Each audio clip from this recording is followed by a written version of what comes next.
I really should have called in sick. Seeing Janice, my boss, outside of the fluorescent-lit prison we call the office already felt deeply wrong. Add to that the open bar and forced merriment of my cousin's wedding, and I was one passive-aggressive comment away from staging my own dramatic exit. Janice spotted me almost immediately, her painted-on smile widening like a crack in cheap porcelain. "Oh, Liam. Fancy seeing you here." I offered a weak smile back, gesturing vaguely toward my side of the family, already bracing myself.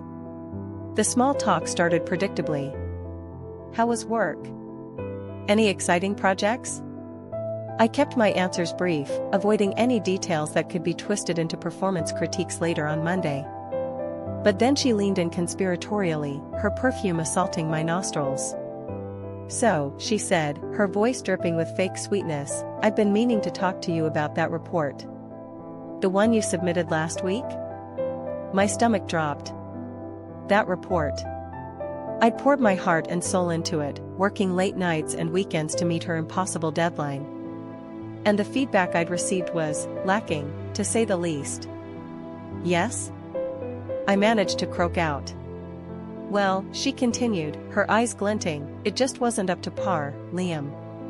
Not at all what I expected. I'm starting to wonder if you're truly committed to this company." My blood started to boil. Committed? I was practically bleeding company colors at this point. Before I could unleash a torrent of pent-up frustration, a voice boomed from behind us. "Janice, darling. There you are." It was Uncle Michael, the black sheep of the family, notorious for his inappropriate jokes and even more inappropriate dance moves. He wrapped an arm around Janice's shoulders, pulling her close. "Liam, you remember Janice? My fiancée." The world seemed to tilt on its axis. Janice, my boss, was marrying my Uncle Michael? The man who still wore socks with sandals? The man who thought cargo shorts were formal wear? I stared at them, speechless, as Uncle Michael launched into a rambling story about how they met at a bingo night. Janice shot me a look of pure, unadulterated horror. The smugness was gone, replaced by a desperate plea for silence. And in that moment, I realized I held all the cards. My report, my commitment, my entire career, it all suddenly seemed insignificant. "Congratulations," I said, my voice surprisingly steady. I had no idea.